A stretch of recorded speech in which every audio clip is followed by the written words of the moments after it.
주말 뉴욕 증시는 엇갈린 경제 지표 속에 장중 하락을 면치 못하다 미국 상하원이 금융개혁 법안 단일화 노출에 성공하면서 금융주들이 강세를 보여 그나마 혼조로 마쳤습니다. 다우는 9포인트가량 내렸습니다.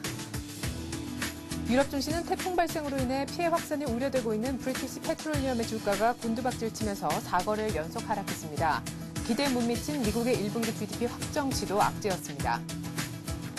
미국간의 허리케인 시즌 첫 열대성 폭풍이 수요일 내 멕시코만 유전지대를 강타할 것이라는 관측이 급등했습니다. 8월 인도분 WTI는 배럴당 3.1% 오른 78달러 86센트에 마쳤습니다.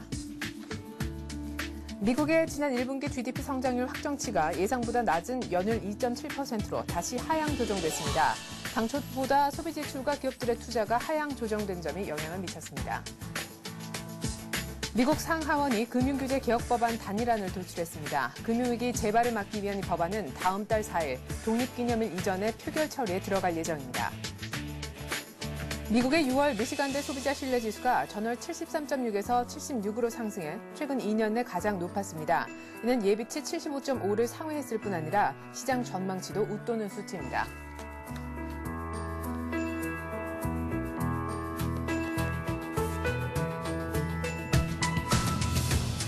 안녕하십니까. 굿모닝 생증시의 최혜린입니다. 주말 뉴욕 증시가 소폭 부합 폭권 혼조세를 마쳤는데요. 다우는 9포인트가량 하락했고 나스닥과 S&P 500의 경우에는 오히려 6포인트, 3포인트가량 상승하면서 3대 지수가 모두 엇갈리는 흐름을 보여줬습니다.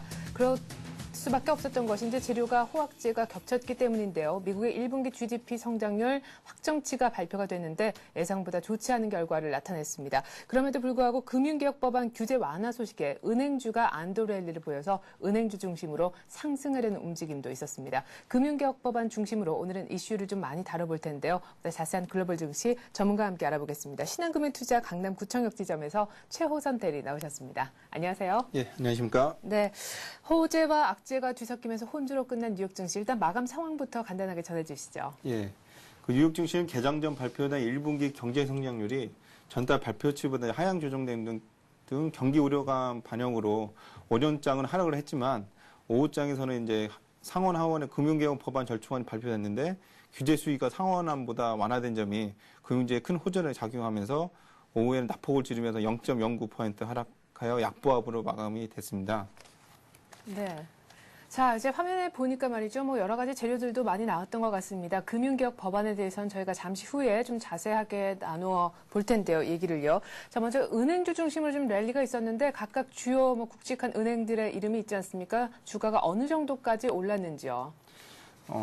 일단 그 은행주들이 움직인 이유는 그 금융개혁 법안이 상원에 이제 제출했을 경우에 이제 제일 핵심 내용이 파생 상품 규제로 인해서 가장 기존에 이제 캐시카우로 누렸던 내용들이 안 좋을 것으로 예상이 됐는데 그 부분이 이제 완화된 부분이 나오면서 스탠다드 피어스나 골드만삭스나 이런 회사들이 일단은 소폭 상승해서 마감을 했습니다. 네, 그래요. 자, 그러면 일단 지표를 하나하나 좀 먼저 살펴보겠습니다. 은행주 중심으로 올랐다 얘기를 하셨는데 업종별로 살짝 들어가서 본 것이었고요. 미국의 1분기 GDP 확정치가 발표가 됐는데 안 좋았다라는 소식입니다. 그에 앞서서 이미 한 3% 정도 나와주지 않을까 싶었는데 2%대 결과를 내놓았다면서요. 예. 그래서 미국 1분기 GDP 성장률 확정치가 2.7%로 전달 발표된 잠정치 3.0보다 하회를 했는데요. 그 미국 상무부에 따르면 지난 분기 무역 적자가 수입이 이전 발표치보다 늘어난 것을 듣게 돼서 3,683억 달러에서 3,730억. 그러니까 무역 적자가 이제 그 발표치보다는 47억 정도 적자 폭이 더 크게 조정됐다. 이 내용이 중요한 점이 뭐냐면 미국 경제 70%를 차지하는 소비 지출 증가율 역시 지난 분기 잠정치 3.5%였으나 실제치는 3%를 증가하는데 그친 결로 나타났고요. 네. 그래서 이제 표를 보고 말씀을 드리면 미국의 이제 그 09년도, 2009년도 4분기에 그 경제성이 높다가 그 전에 예상치는 3.2 정도를 봤는데 예상치가 3.0, 실제로는 2.7로 해서 이 최근에 이제 그 중시가 올랐던 이유가 차이나 임팩트 이전에 미국 경제 호조, 1분기 경제 호조를 예상을 해서 이제 지수가 먼저 올라갔는데요.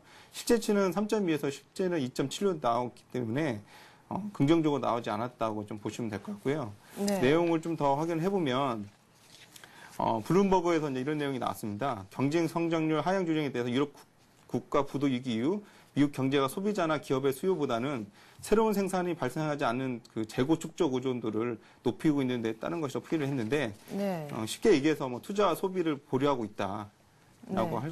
뭐 해석이 될 것 같습니다. 그래서 그 다음에 나오고 있는 미시건대 소비 신뢰 지수를 좀 같이 보시면 네, 미시간대 소비자 신뢰지수 발표가 됐나 보죠? 예, 같이 발표됐습니다. 그래서 네. 미시건대 소비자 신뢰 지수는 한 달에 2번 발표가 되는데요. 일단 전월 달 것이 이제 73.6이 나왔습니다. 근데 이제 중순에 예비치가 나온 게 75.5였고요. 네. 이번에 예상도 75.5로 봤는데 이제 확정치가 76이 나왔습니다. 그러니까 아까 GDP 성장률 말씀드렸지만 실제로 소비자 신뢰 그 심리 지표는 76으로 2년 내 최고 이라고 나왔고요.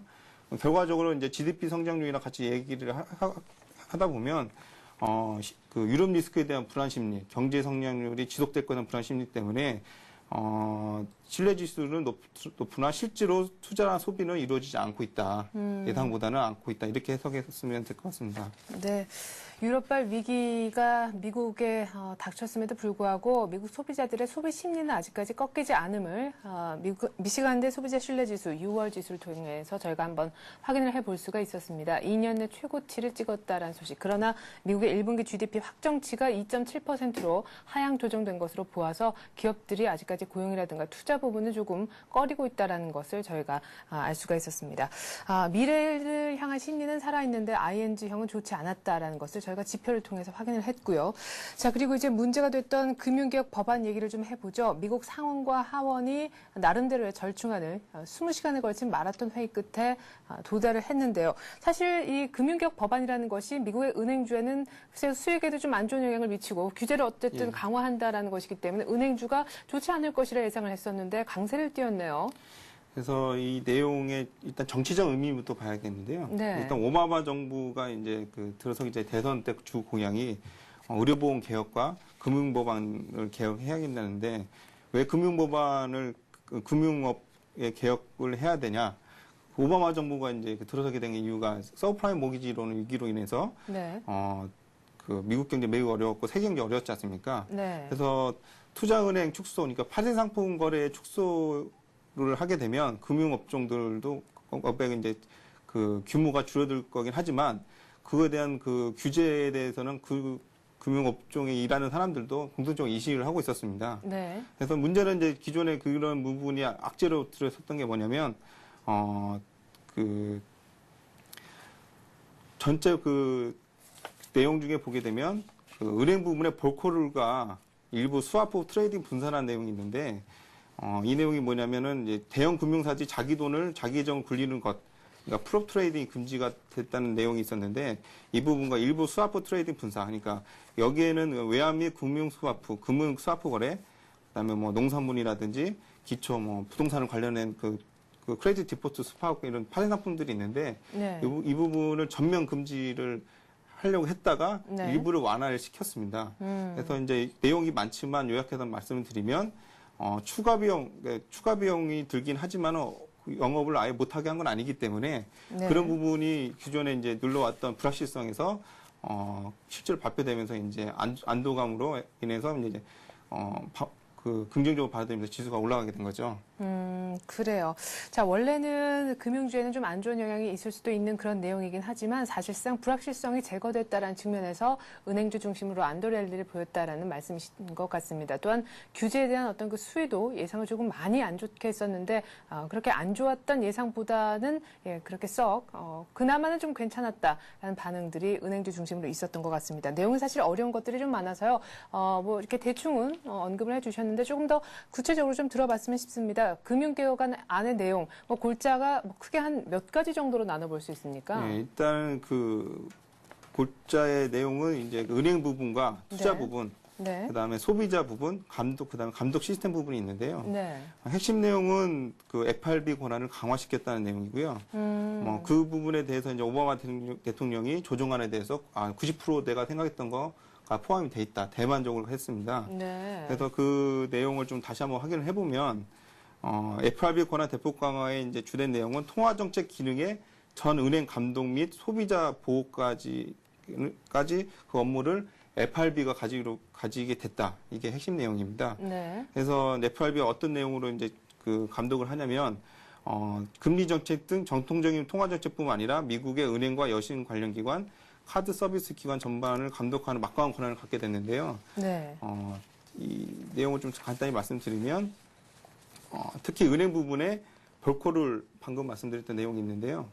이게 이제 대형 금융사 자기 돈을 자기 계정으로 굴리는 건 그러니까 플롭 트레이딩을 금지를 했는데 다만 이제 은행들이 헤지 펀드나 사모 투자 펀드에 대해서는 자기 기본 자본의 3% 이내에 투자할 수 있게 했습니다.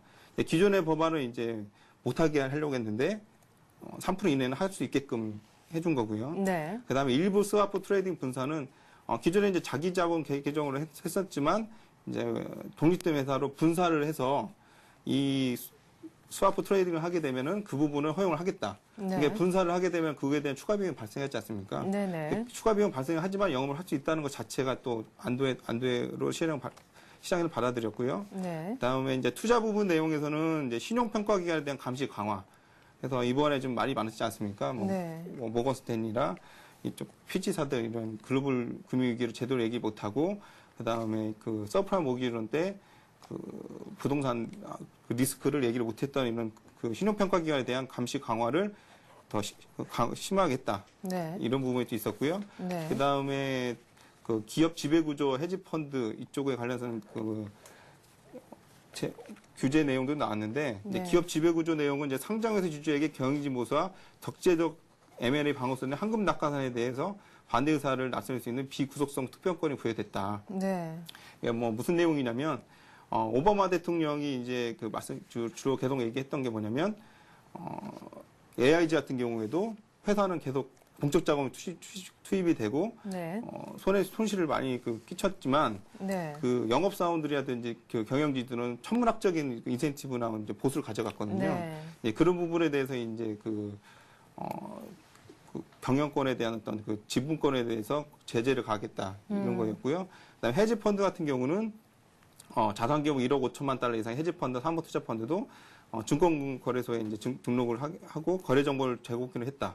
그래서 이제 헤지 펀드도 투명하게 해야 한다는 내용이 있었습니다. 네. 그다음에 마지막으로 좀 말씀드리면 감독 시스템에서 금융안정협의회가 설립됐고 부실금융사 퇴출 시스템 강화됐고 그다음에 그 FRB 감독 권한이 강화됐는데 이 내용을 또 우리나라 시스템을 좀 말씀드리면 중앙은행이 시스템적으로 중요한 감독 기능을 포괄적으로 부여했다. 그러니까 한국은행과 금융감독 권한을 합쳐서 FRB한테 줬다. 많이 줬다 이렇게 네. 보시면 될 것 같습니다. 그래서 그러니까 요약을 해보면 미국의 어떤 그 자본주의 시스템 자체는 자유입니다. 네. 그리고 특히 금융 쪽은 아예 프리로 했었지만 이제는 정부 규제가 필요하다는 내용이 그전에는 이제 반대가 있었는데 네. 그게 이제 75년 만에 이번에 통과됐다는 거고요. 이제 이 부분이 이제 그 오바마 대통령이 BP사 이후로 이제 그 지지율이 55%에서 45% 떨어졌거든요. 네. 근데 이게 만약에 통과가 되게 되면 지지율이 좀 올라갈 것으로 보고 있어서 아마 오바마 정부에는 강력한 힘이 되지 않을까 이렇게 시장에서 받아들이고 있습니다. 네. 자, 특별히 은행 부분에 대한 규제만 다시 한번 정리를 해보면 자기 자본으로 투자를 하는 그런 프롭 트레이딩에 대해서는 금지를 할 것이다 이렇게만 예상을 했었는데 자기 자본 한 3% 이내에서는 그나마 제한적으로나마 허용을 해줬다라는 부분 은행 측면에서 좀 휴하고 좀 안도를 할 수 있었던 그런 부분이었던 것 같고요. 또한 그 일부 스왑 트레이딩에 대해서는 별도의 자회사를 두면은 그걸 통해서 추가 비용은 조금 은행이 져야겠지만 또한 완전히 금지시키지는 않은 일부 또한 허용을 하는 루트를 열어줬다라는 것이 은행에는 도움이 됐던 부분인 것 같습니다. 자, 앞서서 지표가 GDP는 기대 이하였다라고 말씀을 드렸는데요. 이렇게 금융개혁 안에 최종 합의가 도출되면서 은행주들을 랠리를 볼 수가 있었습니다. 그리고 주말에 또 가장 큰 뉴스가 있었죠. 글로벌적인 그런 뉴스가 있었는데요.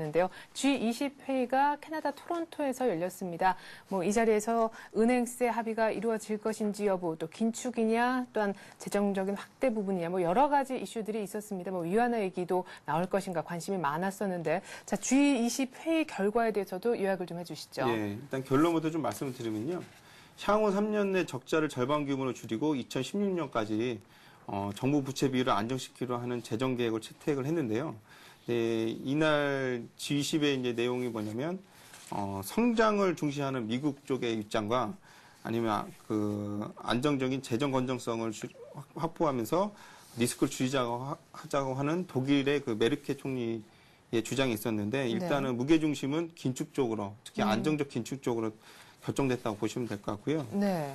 이런 내용은 이제 좀 해석을 해보면 미국은 이제 경기 부양을 통해서 그 경상수지 흑자를 통해서 이제 그 재정 적자를 했던 그 통화를 회수하려는 정책이 있었고, 네.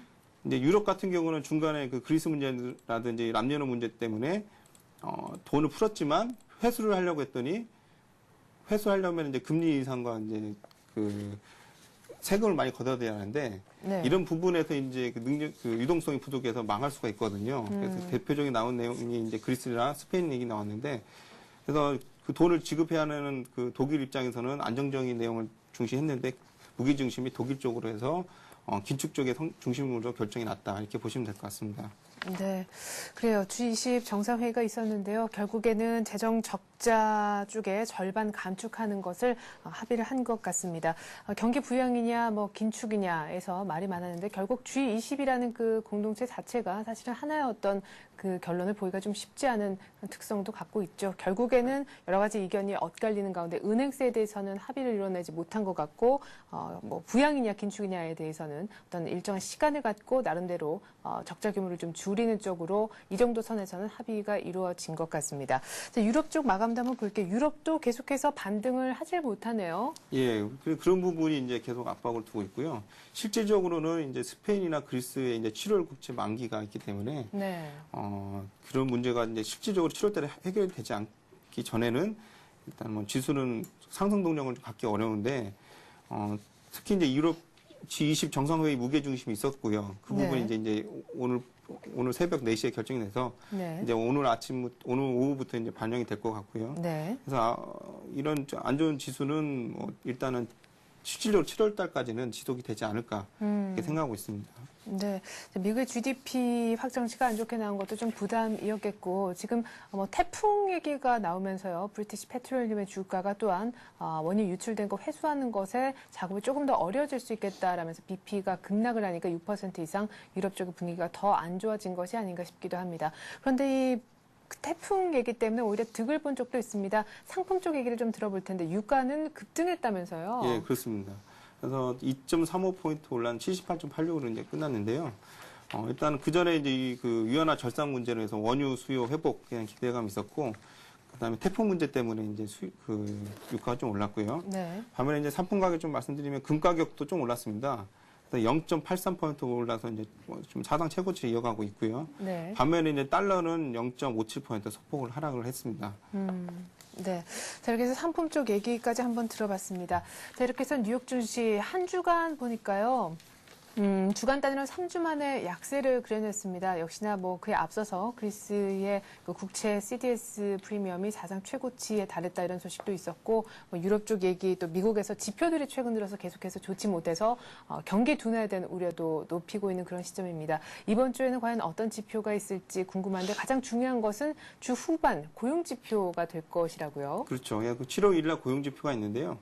그전에 이제 이거 6월 농업을 제외한 비농업 고용 부분이 올 들어 처음으로 감소할 건 추정이 됐는데 그때 인구조사 요원들이 해고되었기 때문이거든요. 네. 그래서 이제 그 7월 1일 민간 고용 부분이 실질적으로 어떻게 나올 것이냐가 중요한데 예상치 112만 명으로 나오고 있는데 실제가 이제 그렇게 나오게 되면은 일단 고용 부분이 안정화되면서 경기가 예상보다는 좋게 나오진 않았지만 그래도 미국은 경기 회복의 확장세를 이어가고 있다 이렇게 확인해도 될 것 같고요. 네. 중간에 그리스 문제나 스페인 문제 터져도 미국 증시가 안정화되면서 낙폭을 좀 줄이거나 아니면은 하방 경제가 만들 수 있는 어떤 근거가 될 것으로 보고 있습니다. 네. 6월 농업 부문을 제외한 비농업 부문의 고용에 대한 수치 이제 이번 주 금요일 밤에 나오게 될 텐데 올 들어 처음으로 감소할 것이라는 예상이 된다라는 말씀해 주셨습니다. 그에 앞서서 5월에 급증했었는데 인구조사 때문에 채용했던 인원들이 이번 달엔 전부 다 해고가 되면서 마이너스를 띄지 않을까 이렇게 예측하고 있고요. 무엇보다 그렇기 때문에 그쪽 섹터보다는 민간 부문 섹터의 고용이 얼마나 증가하는지 이 부분에 좀 관심을 기울이셔야 될 것 같습니다. 실업률은 이래저래 0.1%포인트 정도 상승하지 않을까 9.8% 정도로 예상치가 나오고 있습니다. 이렇게 해서 오늘 글로벌 증시는요. 신한금융투자 강남구청역 지점 최호선 대리와 함께했습니다. 말씀 고맙습니다. 예, 감사합니다.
네, 간밤에 뉴욕 증시 주말에 나온 것을 뚜껑을 열어보니까요. 결국 재료가 호황제가 겹치면서 혼조로 끝났습니다. 금융개혁 법안 절충안이 마련됐다는 소식에 은행주는 랠리를 보였는데요. 일단 미국의 GDP 확정치가 하향 조정된 점은 미국 경기 둔화 우려를 높인 부분이기도 했습니다.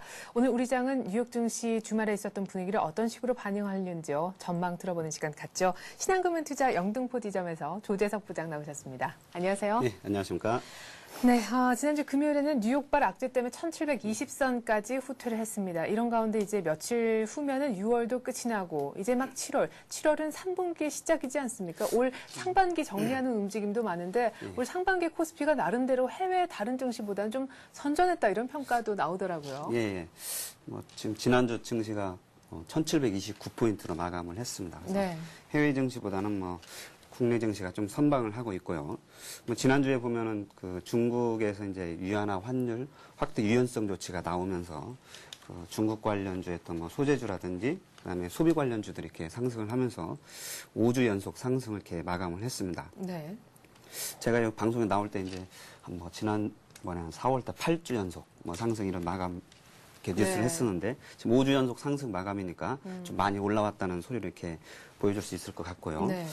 좀 2, 4분기 실적도 역시 지난 동기보다도 한 20% 정도 상향 조정이 되고 있고요. 네. 그래서 다른 어느 나라보다도 그 기업 이익 모멘텀이 강하기 때문에 아직까지는 조금 더 해외 증시 대비 상대적 우위를 강세를 기록하려나 이렇게 보여지고 있고 지금까지 박스권했던 1750포인트대를 이번에도 좀 상향 돌파하지 않나 그런 전망들이 상당히 좀 많다고 볼 수 있겠습니다. 네. 자, 그럼에도 불구하고 박스권 혹은 전고점을 돌파하기가 조금 어렵다라는 목소리도 있긴 있는데 지금 외국인들이 연기금하고 거의 팽팽하게 줄다리기를 하고 있지 않습니까? 예. 또 펀드 환매 부담도 분명히 좀 있을 테고요. 예. 그렇습니다. 지금 지난주에 연기금에서 한 6,700억 정도 매수를 했고요. 네. 그다음에 펀드들은 매일 하루에 한 2천억 정도씩 지금 네. 환매가 나오면서 거의 2조 원 가까이 이렇게 환매 물량이 나왔고요. 네네. 그래서 이런 걸 이렇게 고점에서 물량들이 나오는 거 보면은 국내 증시는 좋지만 해외 증시가 앞에서 해외 동향에서 많이 나왔지만은 미국의 주택 지표가 좀 안 좋게 나오고 있고요. 네. 그다음에 그에 따라서 FRB에서도 금리를 제로금리 수준을 상당 기간 유지하고 경기 네. 회복 이렇게 둔화 얘기도 이렇게 얘기를 하고 있습니다. 네. 특히 이제 유럽발 리스크가 많이 잠잠해졌지만은 그런 게 조금 우려스러운 면이 또 다시 좀 부각이 되고 있는데요. 네. 너무 좀 빠른 언급일 수도 있겠지만은 이제 네. 스페인의 6개 은행에 대한 신용 등급 부정적 전망 제시라든지 네. 또한 그 프랑스 BNP 파리바 은행의 신용등급 한 단계 하향 조정 이런 것들이 그 7월에 그 유럽계 은행 테스트 결과 공개에 대한 그런 우려감이 좀 작용하는 것 같습니다. 네. 그 이제 거꾸로 보면은 그 그리스나 스페인들은 공개하는 게 좋지만 그 독일이나 프랑스의 대형 은행들이 그들 국가의 국채를 많이 가지고 있기 때문에 만약에 그게 공개가 되면은 거꾸로 그런 대형 은행들은 그런 그 국채 상당 부분에 대한 부실 우려감이 있기 때문에 그런 대형 은행들의 주가가 뭐 7월경에 오히려 좀 선반영이 돼서 좀 하락의 빌미도 조절할 수 있기 때문에 지금 네. 미리 그런 좀 선반영이 있기 때문에 네. 약간 그 국내 투자자들이 지금 상승에 좀 젖어 있지만은 그런 네. 거에 대한 조금 약간 대비도 좀 필요한 시점이 아닌가 이렇게 보여지고 있습니다. 네. 자, 지금 뭐 너도 나도 다 전고점 돌파, 뭐 이제나 저제나 곧 되겠지라는 상승에 대한 기대감만 가지고 있지만 유럽발 악재라든가 펀드 환내 부담 이런 것들에 대한 인지도 조금은 하고 계셔야 된다라는 얘기셨던 것 같습니다. 그래요. 뭐 연고점을 돌파하게 된다면 1750을 넘기게 될 텐데 그것을 돌파하기 이전까지는 많은 관문들이 또한 도사리고 있는 것 같습니다. 자, 그러나 저러나 지난주 금요일장 장 마감이 끝나고 나서 기다렸던 구조조정 명단이 발표가 됐습니다. 뭐 다른 섹터도 좀 상관이 있겠지만 무엇보다 건설 그 다음으로는 이제 연관되어 있는 은행 업종이 가장 큰 관심사였는데 건설 업종은 지난주 금요일날 뭐 작은 중소형 건설사들은 정말 많이 내렸고 대형 건설사들은 조금 조금 올랐거나 뭐 덜 내렸거나 뭐 이런 분위기였는데요. 앞으로 건설주는 어떻게 되겠습니까? 이번 주부터 본격적인 이제 정리가 시작이 될 텐데요. 뭐 건설사들이 이제 시장에 사실 살생부 리스트라고 해서 많이들 돌았고요. 네. 그래서 그에 대한 반사적인 수혜로 그 대형 건설사들이 이렇게 좀 올랐고요. 네. 그다음에 조선이나 해운사들도 뭐 약간의 이제 구조정 그런 그 명단을 좀 발표를 해서 그 뭐 현대중공업이라든지 현대미포 이런 대형 조선사들은 좀 상승을 했고. 네. 그래서 이번 주에도 역시 이제 그 리스트에서 빠진 소형 건설사들도 조금 재차 상승이 가능하려 보고 있고요. 대형 건설사들이 워낙에 그 상대적인 그런 실적 대비 주가가 많이 빠졌었기 때문에 그런 대형 건설사들도 아직까지는 추가적인 상승이 좀 더 가능하리라고 보고 있고요. 근데 아직 이게 본격적인 그 업황이 아직 본격적인 회복은 아니기 때문에 네. 그 너무 많은 기대치보다는 그런 낙폭 과대에 대한 어느 정도 회복 그런 측면으로 초점을 맞추시고 좀 매매를 하시면 좋을 것 같고요. 뭐 네. 지금 현대중공업 기준으로 따진다면은 이제 뭐 과거 지난번에 한 26만 원 정도가 고점이었기 때문에 네. 그 정도 수준, 뭐 현대미포는 한 15만 원 선 수준 이 정도로 목표를 두시면 좋을 것 같고요. 네. 뭐 해운주들이나 그다음에 뭐 항공주들은 실적이 워낙에 지금 깜짝 실적이 나오기 때문에 조금 네. 더 박스권 상단을 조금 더 이렇게 높이셔도 좋을 것 같습니다. 네. 자, 해운주가 그래도 조금 더 올라갈 것 같다라는 얘기셨고, 조선주 같은 경우에는 뭐 현대중공업을 예를 들면은 전고점 정도까지 회복은 가능하겠다. 뭐 중소형, 그리고 대형 건설사 할 것 없이 추가적인 약간의 기술적인 반등의 어떤 성격으로라도 조금 더 추가적인 상승은 가능하겠다. 이렇게 좀 내다보셨습니다. 자, 그러면은 은행주에 대한 의견도 좀 안 여쭤볼 수가 없는데, 이번에 뭐 충당금을 더 쌓아야 되는 그런 결과를 안게 되기 때문에 2분기 실적이 안 좋아져서 은행주 조금 어둡다 이런 얘기도 나오는데 전망 어떻게 하시는지요? 예, 뭐 그 은행들이 이제 충당을 조금 더 쌓아야 되겠죠. 근데 주가가 보면은 그 뭐 KB금융은 이제 뭐 회장 문제 때문에 좀 그러기도 했지만은 네. 주가가 뭐 우리금융이라든지 이런 종목들이 지금 보면은 한 고점 대비 한 20% 정도 조정을 받은 상태에서 지금 주가가 못 올랐습니다. 네. 그렇기 때문에 건설사에 대한 그런 추가적인 충당금 문제는 이미 주가에 반영이 돼 있기 때문에 뭐 이 가격대에서는 뭐 하방 경직성이 뚜렷하 보여지고 있고요. 그래서 뭐 그 주가에는 큰 영향을 미치지 않으라 보고 있고 또 향후에 이제 금리 인상이 되면은 네. 그 은행주들이나 뭐 손해보험사들 이런 쪽들은 또 예대금리가 조금 더 확대가 될 수 있기 때문에 네. 은행주 주가에는 뭐 그렇게 나쁘다고 뭐 평가는 안 하셔도 될 것 같습니다. 예, 그래요. 은행주들이 뭐 여기서 더 빠질 것 같지는 않다 이런 얘기셨는데 금리 인상 얘기하시니까 지난주 금요일날 반짝 많이 올랐었던 정말 오래간만에 올랐던 삼성생명 생각이 납니다. 보험업종의 흐름은 또 괜찮았는데 이렇게 얘기를 쭉 하다 보니까 업종적으로 조금 얘기가 흐르는 것 같은데요. 업종별로 그럼 오늘 투자 전략을 좀 세워봐 주시죠. 예, 뭐 업종별 투자 전략은 그 아까 말씀드렸다시피 뭐 그 철강, 조선 뭐 이런 쪽들은 네. 그냥 기술적인 반등으로 아직은 보시고 좀 네. 그 지난번 그 지수 급락하기 전 고점 때까지 이렇게 보시면 될 것 같고요. 예. 그다음에 지금까지 주도주였던 뭐 그 IT, 자동차, 화학 이런 쪽들은 사실 지난주에 주가가 많이 오르질 못했습니다. 네. 지금 뭐 삼성전기나 SDI, 뭐 LG와 호남석 이런 쪽들 보면은 그 고점 부분에서 계속 횡보를 하고 있습니다. 네. 근데 여전히 근데 지금도 마찬가지라고 좀 보고 있습니다. 지금 그 보통 보면 낙폭이 과대해서 악재가 나와서 악재가 희석이 될 때는 주가가 빠르게 상승을 하지만은 네. 악재가 어느 정도 오른 상태에서는 주가가 뭐 그 상승 속도가 좀 완만한데요. 네. 뭐 잠깐 이렇게 종합 지수만 한번 제가 보여드리면서 이렇게 말씀을 한번 드려보도록 하겠습니다. 네. 지금 종합 주가 이렇게 차트를 제가 이렇게 보였는데요. 네. 지금 제가 이렇게 노랗게 이렇게 표시를 해놨는데 네. 이 보면은 이제 이게 지난 그 1월달에 여전히 그리스 이제 유럽발 리스크가 나오면서 이렇게 하락을 한 이후에 상승할 때 여기 그 지수가 한 1,550에서 1,650까지는 빠르게 올랐지만은 네. 이 1월 달에도 이 원 둘러있을 때는 이 거의 이게 한 50포인트 내외로 이렇게 짧게 움직이면서 거의 한 4주 가까이 이렇게 움직였었고요. 네. 지난번 4월에도 박스권은 돌파해서 어느 때보다 기대치가 높았었는데 결국에는 박스권을 살짝 돌파하나 싶어서 또 한 4주간 횡보하다가 뭐 저희 그 우리나라 그 천안함 얘기야 그리스 다시 악재가 부각이 되면서 이렇게 하락을 했고요. 이번에 다시 지금 1720까지 또 뭐 리스크가 해소가 되면서 올라왔는데 또 다른 또 참정을 지금 만나긴 보면 했는데. 유럽벌 예. 악재가 또 이렇게 조금씩 나고 있기 때문에 지금부터는 좀 그 눈높이는 좀 낮추시면서 이렇게 종목별로 낙폭이 있었던 종목들 뭐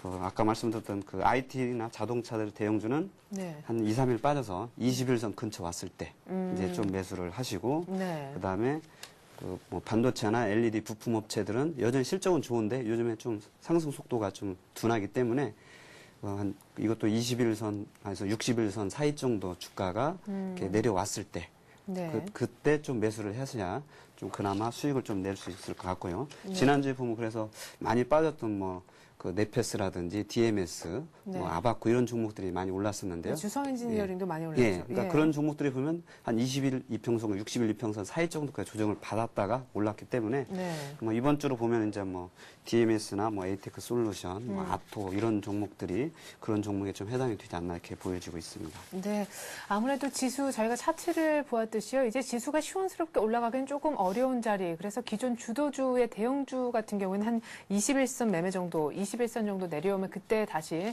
사는 전략 얘기를 하시고 주도주 섹터에서 좀 작은 그런 종목들의 경우에는 뭐 20일, 60일 이평선 정도 플레이를 한번 해보자 얘기를 하셨습니다. 무엇보다 낙폭이 크면서 업황의 어떤 회복 기미가 있는 철강이라든가 조선, 뭐 해운주는 그 전 고점까지 한번 노려보는 전략 오히려 괜찮겠다 얘기를 하셨습니다. 그러면 이제 뭐 간단하게나마 보험주랑 은행은 금리 인상 때문에 괜찮은 거죠, 전망이? 예, 그렇습니다. 지금 뭐 삼성화재가 지금 20만 원 근처에 육박을 하면서 낙폭 과대도 있고 그다음에 금리 인상에 대한 그런 수혜감도 있기 때문에 뭐 은행주나 그다음에 은행주에 크게 걱정을 안 하셔도 될 것 같고요. 그다음에 손해보험주, 그다음에 뭐 삼성생명 같은 건 또 9월에 코스피 200 지수에 대한 편입 기대감도 있기 네네. 때문에 뭐 지금 가격대에서는 좀 저가 이렇게 분할 매수 전략 뭐 괜찮을 것 같습니다. 네.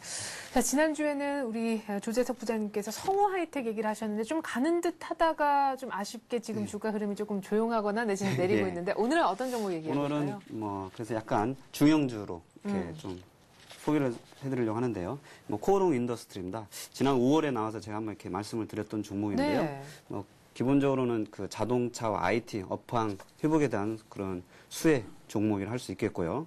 뭐 구조정 완료한 이후에 그 수익성과 그 안정성이 강화가 되고 있고요. 가장 키포인트는 그 LCD용 광학 필름이 네. 뭐 실적이 많이 좋아지고 있습니다. 그 올해 그 삼성전자하고 LG 디스플레이에서 그 대규모 설비 투자를 하면서 그 광학 필름의 수요가 한 70% 정도 이렇게 늘었고요. 네. 내년 이후에도 한 20% 정도 증가하리라고 예상을 하고 있기 때문에 코오롱 인더스트리를 만들고 있는 그 광학용 그 페트 필름이 영업이익률이 10%대 후반으로 굉장히 그 고마진 상품입니다. 그래서 네. 그 올해 1사분기 실적은 그 영업이익이 한 447억 정도 나왔고요. 네. 2사분기는 한 470억 정도의 그런 570억 정도의 영업이익이 이렇게 예상을 되고 있어서 그 전분기 대비 한 25% 정도 증가가 예상되고 있습니다. 네. 그래서 뭐 최근에 보니까 수급도 많이 좋아졌네요. 계속해서 외국인이 담다가 이제 기관까지 사주고 아까 말씀하셨던 대로 60일 이평선까지 온 것 같은데 기술적인 얘기도 좀 해주시겠어요? 예, 예. 지금 차트를 보면서 한번 말씀을 드리겠습니다. 네. 제가 지난번 5월에 나왔을 때 이제 말씀드리고서 약간 조정을 이렇게 이루어진 다음에 네. 대차 상승을 했고요. 이번에도 지금 조정을 양호하게 잘 받고 있습니다. 네. 그래서 가격대는 지금 금요일 날 58,700원이었기 때문에 한 57,000원에서 8,000원 사이에서 매수를 좀 하시면은 뭐 좋을 것 같고요.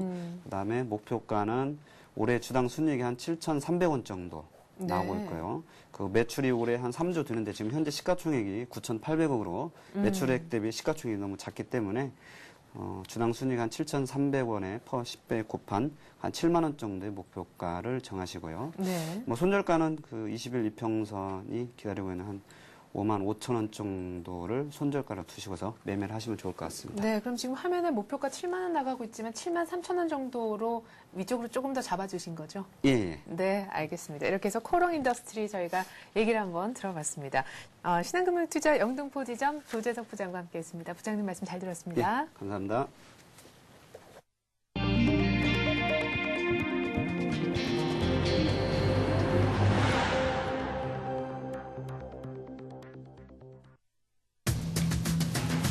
이명박 대통령과 버락 오바마 미 대통령은 캐나다 토론토에서 정상회담을 갖고 한미 FTA의 일부 내용을 재조정하기 위한 실무 협상을 벌이기로 합의했습니다.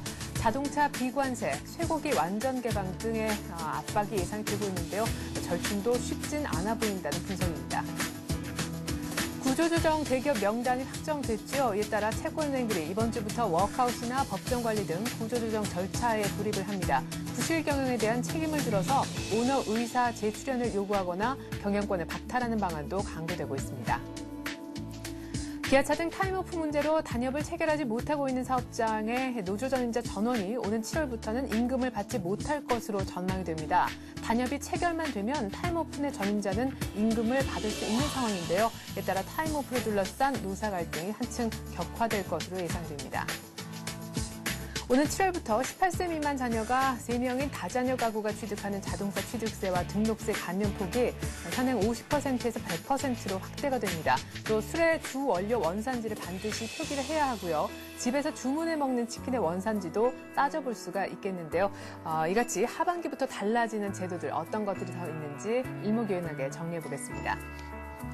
이번 주에 발표되는 산업 생산 활동에 관심이 집중되고 있습니다. 광공업 생산은 10개월 연속 상승세를 타고는 있지만 경기 선행지수는 넉 달째 하락세여서 하반기 경기 흐름을 가늠해 볼 수 있기 때문인데요. 건설사와 조선, 해운업체 등에 대한 구조조정 바람도 거세게 몰아칠 것으로 예상됩니다. 이번 한 주 국내 주요 일정까지 챙깁니다. 오늘 이 같은 내용 바탕으로 해서 이슈는 서울경제신문 산업부 이종배 기자와 함께합니다. 안녕하세요. 예, 안녕하십니까. 네, 주말에 G20 정상회의가 캐나다 토론토에서 있었습니다. 미국의 버락 오바마 미 대통령, 우리 이명박 대통령이 만난 것인데요. 이 자리에서 한미 FTA 재조정, 그러니까 재협상을 사실상 합의했다라는 소식이 들리네요. 예, 그렇습니다. 여러 차례 미국에서는 우리나라에 대해서 한미 FTA 재협상을 요구하지 않았습니까? 네. 이번 한미 양국 정상회담에서는요, 이 같은 미국 측 요구를 수용하기로 합의했는데요. 단 이제 공식 명칭을 재협상이 아닌 재조정으로 규정을 했거든요. 네. 아마도 한미 FTA 재협상에 따른 한국 내 비판 의식을 고려해가지고요, 명칭을 좀 재조정으로 한 것 같은데요. 네. 일단은 이명박 대통령하고 오바마 대통령이 캐나다에서 정상회담을 가졌고요. 또 양국에서 몇 가지 합의를 봤는데요. 일단 주요 내용을 살펴보면은 네. 앞서 말씀드렸던 양 정상은 한미 FTA 재조정에 협상에 합의했고요. 네. 곧 협상에 들어가서 11월 서울에서 열리는 주요 20개국 정상회 있지 않습니까? 네. 정상회 전까지는 협상을 마무리한다는 계획입니다. 그래서 11월까지 재조정 협상이 끝나면은 내년 초 의회批准을 추진한다는 데 합의했고요. 네. 또한 이날 정상회담에서는 전자권 이양 시기를 2015년 12월 1일로 좀 연기를 했거든요. 네. 당초 이제 전자권이 2012년 4월 17일 날 끝나게 돼 있는데요. 네. 이 전자권 전환 시점을 2015년 11월 1일로 늦춰줄 것을 이명박 대통령이 공식 요청했고요. 네. 오바마 대통령이 이를 수락함으로써 전자권이 연기되게 됐습니다. 네, 그래요. 한 3년 이상, 4년 가까이 이렇게 전자권 전환 시기가 늦춰졌다는 얘기까지 들어봤는데요. 다시 한미 FTA 얘기로 좀 돌아가 보면은 아까 표현이 재조정으로 해줄 것을 미국 측에서 요구를 했다라고 하지만은 사실상 내용을 보니까 이제 재협상이라고 얘기를 해도 과언이 아닐 것 같은데 사실 계속해서 미국에서 쇠고기라든가 자동차 파트에 대해서는 다시금 한번 생각해봐 달라고 요구를 하지 않았습니까? 이번에도 역시 그쪽 얘기가 이슈가 되겠네요. 그렇습니다. 그 미국에서는 계속 그 자동차하고 쇠고기 부분에 대해서 그 재협상을 요구해왔고요. 네. 사실 그 오는 30일이면은 그 한미FTA 협정문이 그 공식 서명된 지가 3년이랍니다. 네. 그 3년이 지났는데도 여태껏 이제 비준 절차를 밟지 못하는 것도 이 미국 측의 이 같은 태도가 작용한 것 같은데요. 네. 실제 그 미국 무역 대표부는 지난 3월 의회에 그 보고서를 제출했는데요. 국가별 무역 장벽 보고서라는 것을 제출했는데 그 한미 FTA를 진전시키기 위해서는 그 자동차 쇠고기 분야가 해결돼야 한다 이런 네. 입장을 밝히기도 했습니다. 문제는 이제 양 정상이 그 제조정 협상에 합의를 했는데요. 그 자동차 쇠고기 분야에서 그 양측이 추가 합의를 보기가 쉽지 않다는 점인데요. 네. 일단은 그 미국 측의 입장을 좀 살펴보겠는데요. 네. 그 자동차의 경우 미국 측은 그 한미 FTA 협상에도 불구하고 현재 그 세제라든지 환경 기준 수많은 그 한국의 비관세 장벽이 여전하다고 주장하고 있고요. 네. 또 그 3000cc 이상 그 대형 차량 있지 않습니까? 네. 그 대형 차량에 대해서는 현재 그 관세 철폐 시한이 3년으로 돼 있는데요. 네. 이를 좀 앞당겨 가지고 그 미국 내 중대형 자동차가 한국 시장에서 더 경쟁력을 가져야 한다. 이렇게 좀 주장하고 있습니다. 네. 뭐 쇠고기 파트에서는 미국 측은 뭐 전면적인 시장 개방을 좀 요구를 하고 있는데요. 네. 이에 대해서 우리나라 정부 입장은 그 자동차의 경우 이미 상당 부분 비관세 장벽이 철폐가 됐기 때문에 네.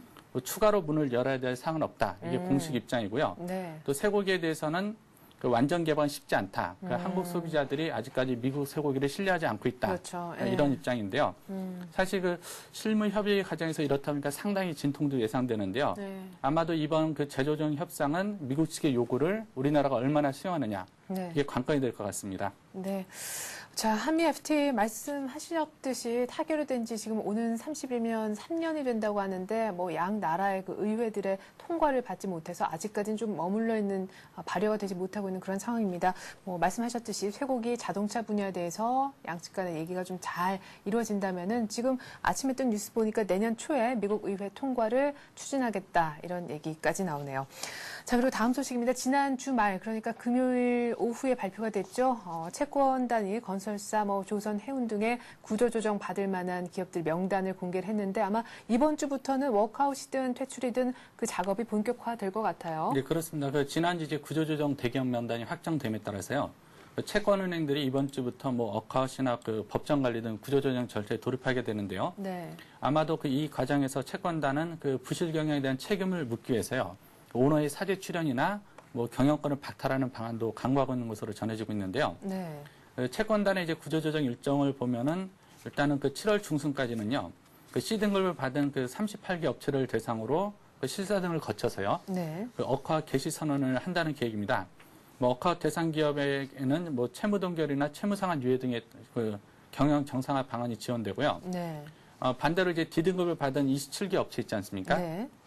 27개 업체는 그 채권단 지원 없이 그 자력으로 뭐 회생 및 법정 관리 신청을 해야 되고요.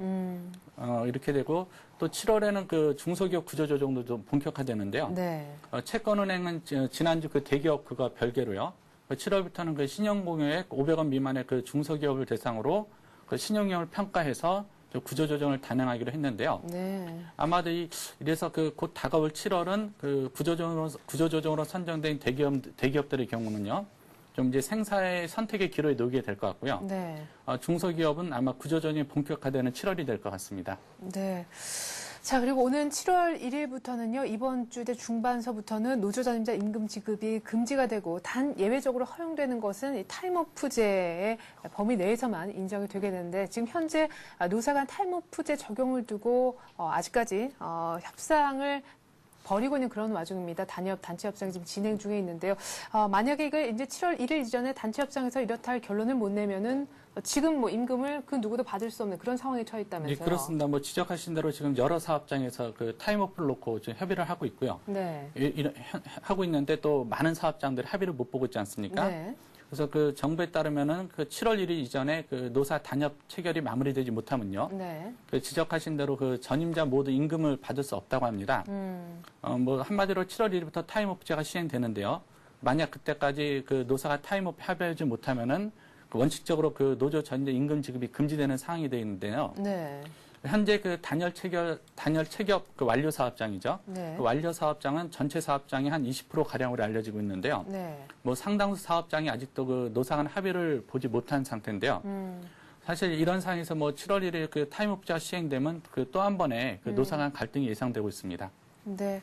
자, 7월 타임오프 시행 앞두고 노동계의 갈등이 증폭되고 있다라는 소식도 있지만은 7월 이제 하반기 들어서부터 달라지는 제도가 굉장히 많다고 합니다. 그래서 국민들의 혼란을 좀 줄이고자 정부가 관련된 책자를 내놓았다고 하는데 그 내용을 좀 추려서 오셨다고요? 예, 그렇습니다. 그 하반기부터 여러 사항이 달라지는데요. 거기서 뭐 주요 내용만 좀 몇 가지 좀 간추려 보겠습니다. 네. 뭐 당장 아까 지적했듯이 뭐 7월 1일부터 타임오프가 시행되고요. 네. 그 음식점 그 원산지 표시 대상도 확대되고 아울러 그 준주택 제도도 새롭게 도입되는데요.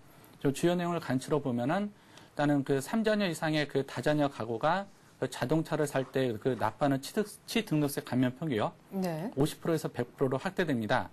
다음에 그 현재는 그 변호사 등이 그 현금 영수증을 의무적으로 발급하도록 되어 있는데요. 네. 그 현금 영수증 의무 발급 대상이 앞으로는 뭐 공인 노무사, 그 산후조리원 등으로 확대되고요. 네. 술 주류에 대해서 그 원산지 표기가 시행되고요. 또 그 음식점 그 원산지 표시가 확대되면서 그 배달용 치킨도 그 원산지를 표시해야 됩니다. 네. 그 아울러 그 준주택 제도도 도입되는데요. 그 오피스텔이라든지 그 고시원, 그 네. 1, 2가구용 주택 있지 않습니까? 네. 이런 것들을 그 준주택으로 지정을 해서 보급을 확대하는 정책도 시행되고요. 현재 그 주택거래 신고 지역은 투기 지역만 할 수 있는데요. 네. 그 비투기 지역에도 할 수 있도록 확대됩니다. 그다음에 뭐 11월부터는 그 은행이 꺾일해서 적발될 경우 과태료를 물게 됩니다. 네. 자, 이제 6월에서 7월로 넘어가는 6월 마지막 주, 7월 첫째 주 때문에 여러 가지 지표도 많이 나올 것 같은데 이번 주에는 또 경기 선행지수도 나온다고 들었습니다. 국내 주요 일정 한번 챙겨볼까요? 네, 그렇습니다. 그 이번 주에는 뭐 주요 그 경제 흐름을 진단할 수 있는 지표들이 발표되는데요. 네. 뭐 산업활동 동향하고 뭐 소비자 물가 동향 이런 게 대표적인데요. 네. 일정별로 보면 29일 화요일에는요. 그 금융위원회에서 그 소비자보호법 제정 관련 공청회가 예정이 돼 있고요. 또 한국은행에서는 이날 그 5월 중 그 금융기관 가중평균 금리 동향가요. 네. 5월 중 그 국세수지 동향을 내놓을 예정입니다. 그 30일에는 이번 주에서 가장 관심을 가져야 할 지표가 발표되는데요. 네. 기획재정부에서 그 5월 산업활동 동향이 발표되는데요. 그 4월까지 산업활동 동향 추세를 계속 이어갈지 네. 아니면 어떤 추세가 나올지 좀 관심을 모으고 있습니다. 또 그 30일에는 한국은행에서 그 기업경기 조사 결과를 발표하는데요. 뭐 지난 5월에도 좋은 수치가 나왔거든요. 네. 6월에도 좋은 수치가 예상되고 있고요. 7월 1일에는 그 기획재정부에서 그 6월 소비자 물가 동향을 공개합니다. 현재 그 물가 상승 압력이 좀 높아지고 있는데요. 네. 이것이 그 소비자 물가에 어느 정도 반영되고 있는지 좀 관심을 모으고 있고요. 네. 금융위에서는 그 7월 1일 날 그 펀드 공시제도 개선 추진 계획을 발표하고요. 7월 2일에는요. 그 한국은행에서 그 6월 말 외환 보역을 발표합니다. 네. 이렇게 해서 오늘은 뭐 그렇게 또 큰 일정이 있는 것 같지는 않네요. 화요일부터 이번 주 금요일까지 국내 주요 일정들 한번 챙겨보았습니다. 서울경제신문 산업부 이종배 기자와 함께했습니다. 이 기자 잘 들었습니다. 네, 감사합니다. 주말 보내면서 뉴욕 증시는 혼조로 마쳤습니다. 다우는 9포인트 정도 하락, 나스닥과 S&P 500은 소폭이나마 10포인트 채 안 되는 소폭의 상승세를 그려냈는데요. 미국의 1분기 GDP 성장률 확정치가 2.7%로 하향 조정된 것은 부담이었지만 미국의 금융개혁 법안의 규제가 완화됐다는 소식, 절충안의 규제 수위가 예상보다는 낮았다는 소식에 은행주가 동반 안도 랠리를 보여줬습니다. 오늘 우리 증시는 또 어떤 쪽에 포커스를 맞춰서 움직여줄까요? 보다 자세한 우리 장 얘기는 잠시 후 출발 센 증시를 통해서 해드리겠습니다. 고맙습니다.